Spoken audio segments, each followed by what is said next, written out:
Dial 906.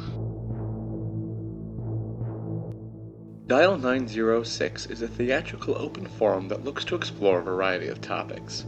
For more information on future Dial 906 recordings, visit our website at 906theaterco.weebly.com. In this episode, Dial 906 for Dracula, we look at the myth and various adaptations of the world's greatest vampire. So sit back, relax, and enjoy Dial 906 for Dracula. Thank you for listening to Dial 906, 906 Theater Company's podcast about the craft, art, and lifestyle of theater. I'm 906 General Manager and Associate Director Emma Cooling. This time on Dial 906, we're getting ready for 906 Theater Company's upcoming staged reading of a new adaptation of Bram Stoker's Dracula by 906 co-founder Aaron Sarka by talking about all things Dracula. How has the character developed since Stoker's novel was published in 1897? And what version of the character will we see on stage this November? But before we do, let's go around the table. Sarah, what do you do in the theater world? Sarah, what's your name? You're supposed to prep for that. I know. Okay, you think about that for a second. Okay. Ashley, what do you do in the theater world? My name is Ashley Stein, and I am a founding member of 906 Theater Company, as well as an ensemble member at Public House Theater. I do dabble in a little bit of everything.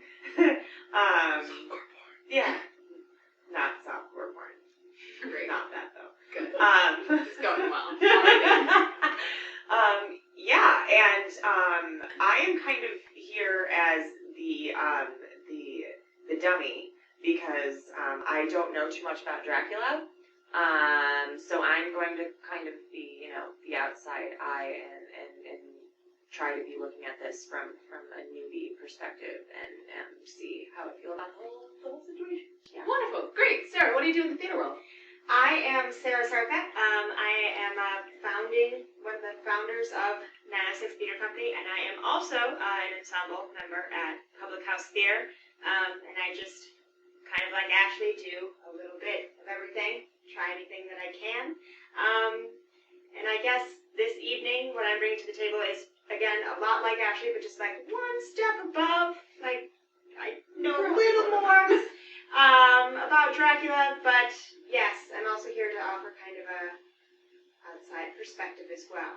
Fantastic. So, Jess, what do you do in the theater world?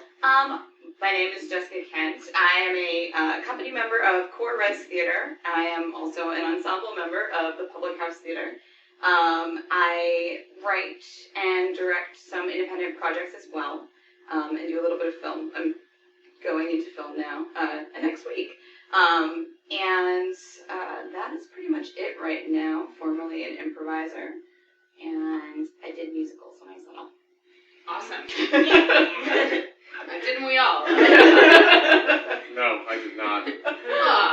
Aaron, what do you do in the theater world? Hi, my name is Aaron Sarka. I am a co-founder of 906 Theater Company, and also do other theatrical projects on occasion. I guess pertinent to this discussion, I wrote the adaptation of Dracula that 906 Theater Company will be having a staged reading for here in the next couple of months. We're workshopping through that, so I have that view at this time. So I've read the book far too many times in the last couple of months, as well as seen movie adaptations and read different scripts, different essays that people have written on both the plays, the movies, and the books, and have all sorts of just stupid things to say. Wonderful, fantastic. As I mentioned, my name is Emma Cooling. I am the general manager of 906 Theater Company. I'm also a board member with the Unrehearsed Shakespeare Company of Chicago. And I'm a director with 20% Theater Company and general theater nerd. So I'm bringing to this conversation about a solid 10 years of vampire nerdiness. I went through a vampire phase in a really big way when I was like 12, but that was before Twilight came out, so I think we can all breathe easy. Great. So, as some of our listeners listeners know, and as we mentioned now, Erin's been working on a new adaptation of Dracula for the past several months, and the script is currently in the workshopping stage and on its way to being performed as a staged reading on November 17th at Black Rock Bar off of the Addison Brown Line stop. We have another workshop in the books for next summer, and by the autumn of 2015, we hope to do a full-scale production.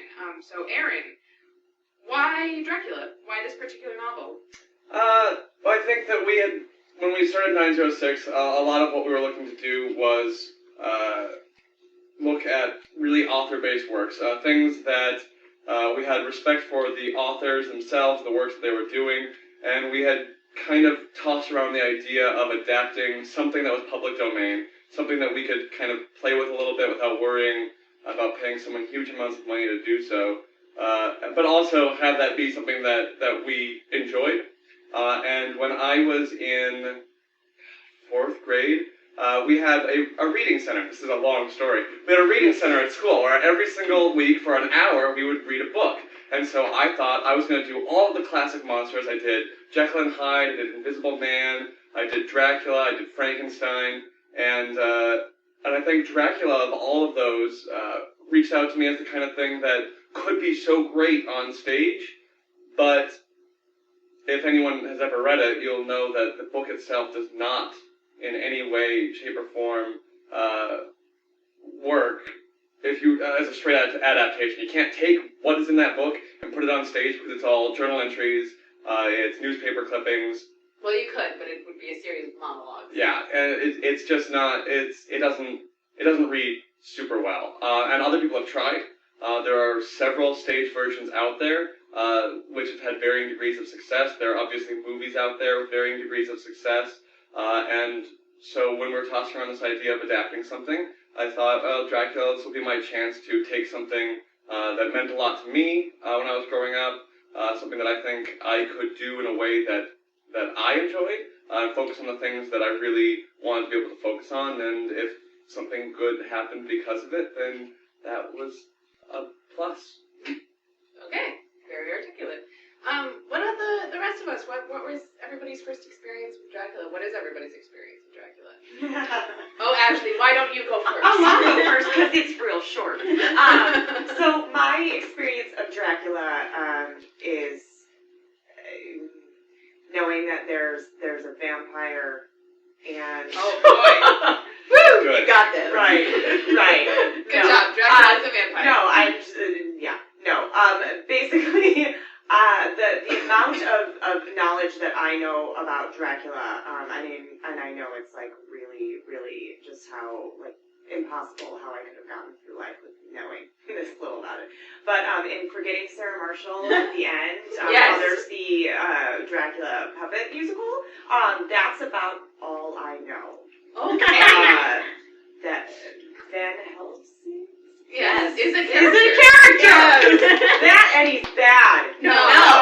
Okay. He's good. Oh. Well, Dracula's bad. If that's Dracula's that's bad. the he who you were referring to, just say Yes. Right. So yeah, I guess Van Helsing's that's- bad if you're Dracula. If you're Dracula. Yeah, then. Sure. Okay, I'm gonna learn a lot. This is great. Sarah, what about you? Honestly, Dracula was one of the books that you can't see me right now, but I'm quoting, read in high school.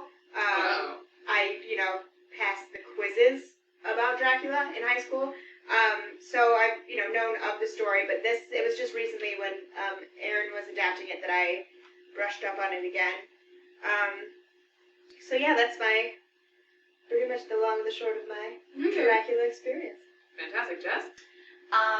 Dracula and I have been together for a while. I actually first was introduced to Dracula through The Monster Squad, which was one of my favorite movies when I was a small child. And then I got the book, I think, when I was early teens, because my parents did not want me to read kind of gothic fiction because they didn't know how it would shape my fragile mind. But I was really interested in it because I like the journal format. I was very big into books written journals, like Dear Mr. Henshaw was also one of my favorites. Even though that's more like letters. But as I got older, I became more interested in horror movies. And I went to film school and special effects makeup school, and started just watching everything horror related that I could get my hands on. Vampires weren't always my favorite, but I always really liked the old school Dracula stories and movies. Modern vampires, not really so much. Why? I can't imagine. No, they're a little too sparkly. And then I myself recently started with a friend of mine reimagining horror monsters into short horror films. So Dracula is the one that I'm like most nervous to actually tackle because I'm just like, I don't know how, like why, there's just a lot there. Yeah. So, which is what we're dealing with a lot too. yeah, so I'm like very interested in what you guys are doing with it because like you said, adapting that to anything stage and even like film lends itself a little bit more to a narrative that I think is easier to capture, but on stage it's just, bless you. That was the dog. That was the dog. It just seems like a really daunting task, so it's interesting to see, you know, what you guys are doing. My first experience with Dracula was actually on stage. It was a production at our alma mater, in which my brother and my sister were cast, unfortunately as romantic opposites. And they were much closer to my brother Tommy at the time, and they gave Tommy a book of Dracula, they gave a copy of the novel with this foreword all about anti-heroes and an encouragement to look at Dracula from an anti-hero perspective, and so I read it, and I loved it, and by the time I was 13, I was a big old vampire nerd, and my sister gave me a Somebody Loves Me in Transylvania t-shirt for my birthday. So, so I think that them there right about sums it up.